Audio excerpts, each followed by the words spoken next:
It's not just a newer way for Indian farmers to care for their crops. It's a new opportunity for women in the South Asian country to become trained in a trade and earn extra income for themselves and their families. The Reuters news agency says this is part of a women's empowerment effort by India's government. The program's goal, to provide thousands of them with industrial-grade drones and the training to operate them in the agricultural industry. It's an important part of the economy of the world's most populated nation, and the Drone Sisters, as they're called in the program, utilize vehicles weighing between 50 and 80 pounds to fertilize crops and spray pesticides. They can earn about $52 per job doing this. One farmer says the drones save time and lower the risk of a worker running into snakes and scorpions in the fields. And a company that participates says the program helps women earn respect in society and the confidence that they can do anything.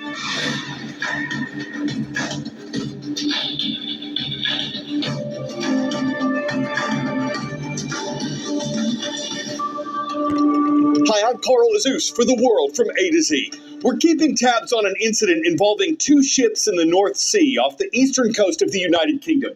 On Monday, a Portuguese-flagged cargo ship and a U.S.-flagged oil tanker collided. Initial reports suggested that the cargo ship hit the U.S. vessel while it was anchored. The reasons why weren't known when we produced this show.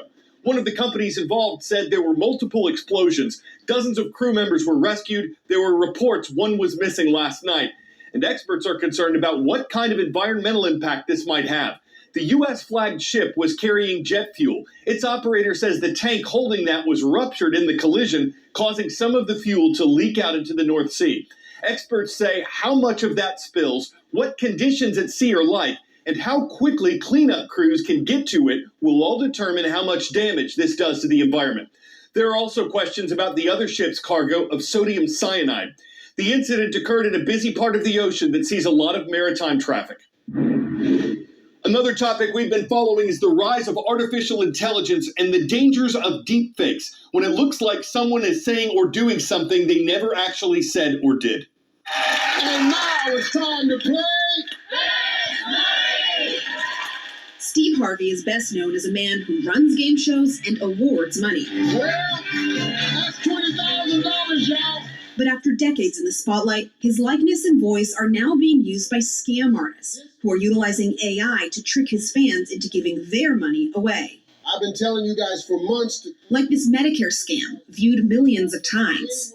With over 100 million TV viewers and social media followers, Harvey is among a growing number of celebrities speaking out, backing new legislation and technologies that aim to protect a celebrity's image.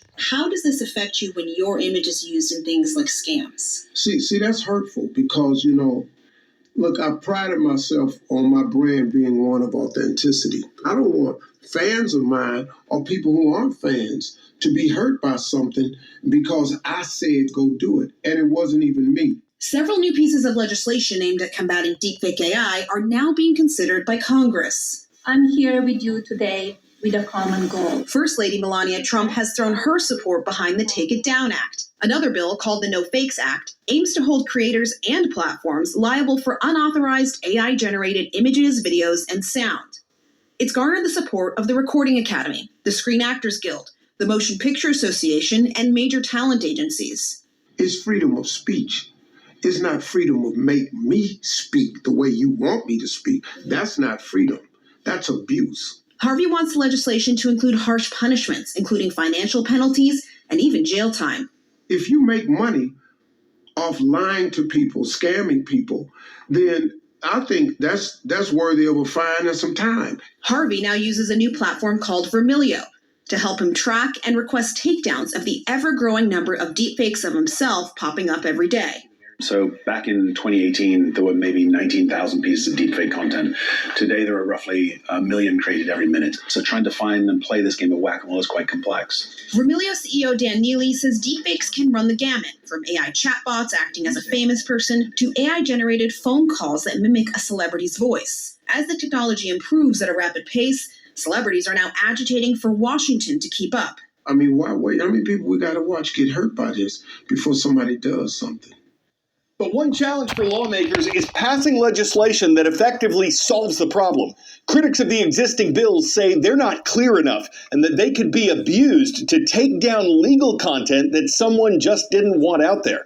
Analysts say one thing that is clear is that the technology is evolving faster than the laws that would govern it. Word and knowledge. Which of these diseases was first reported in the U.S. on March 11, 1918? Measles, Spanish flu, bubonic plague, HIV/AIDS. It was on this date in 1918 that America saw its first cases of Spanish flu, which claimed more lives than World War I. More historic topics are next.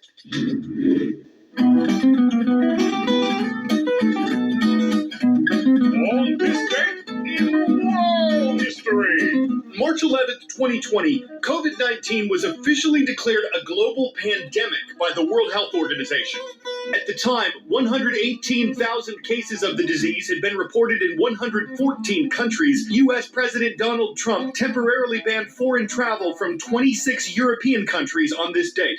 March 11th, 2011 saw the most powerful earthquake ever to hit Japan. The 9.0 magnitude tremor triggered a tsunami with 30-foot waves and damaged several nuclear reactors, including ones at the Fukushima Daiichi plant that forced massive evacuations.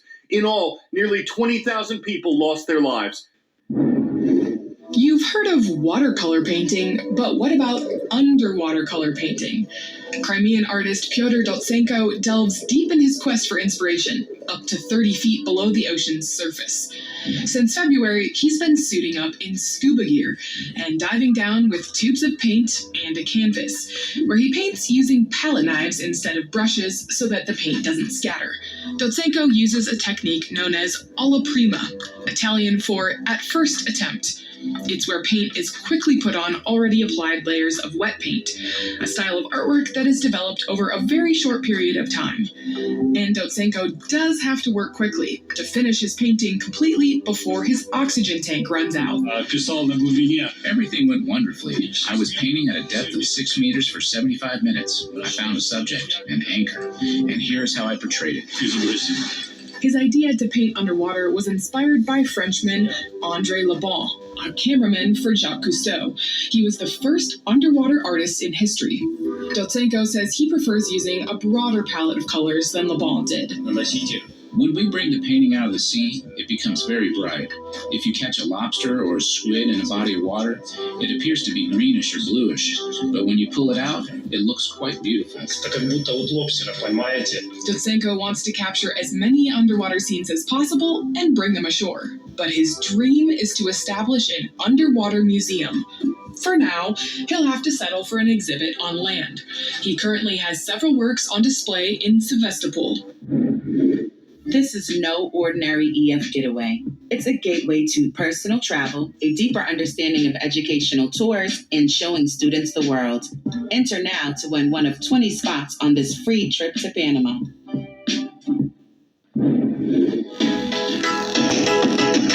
Not a bad trivia question to ask what the Green Mountain State is. Of course, that's no mystery to our viewers in Vermont. And at Enosburg Falls Middle School, we're happy to see Mrs. Flieger's class. Hello to everyone in Enosburg Falls. Mr. Mantle's class is also with us today. From Bowling Green, Kentucky, a warm welcome to Drakes Creek Middle School. The Gators are watching from the Bluegrass State. And Dassel Cokato High School is in Cokato, Minnesota. That's where the Chargers roam. In Miss Cantola's or Cantola's class, hello to everyone in the land of 10,000 lakes.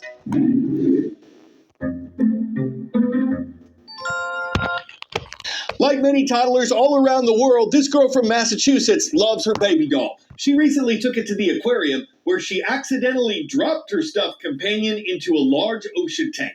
The turtles inside did not snap it up. One even gave the doll a ride on its back before aquarium officials rescued it, sanitized it, and got the baby doll back into the arms of the baby girl. One turtle was able to Donatello all the others. Leonard, don't miss the chance to swim Michelangelo over, and Raphael, help out with your ninja skills. The doll might have splintered off from her owner, but we got to hold a rock-steady resolve to keep it out of the shredder or the sewer. I'm Coral Azus, coming out of my shell to host the world from A to Z, and seeing you again tomorrow would be totally awesome.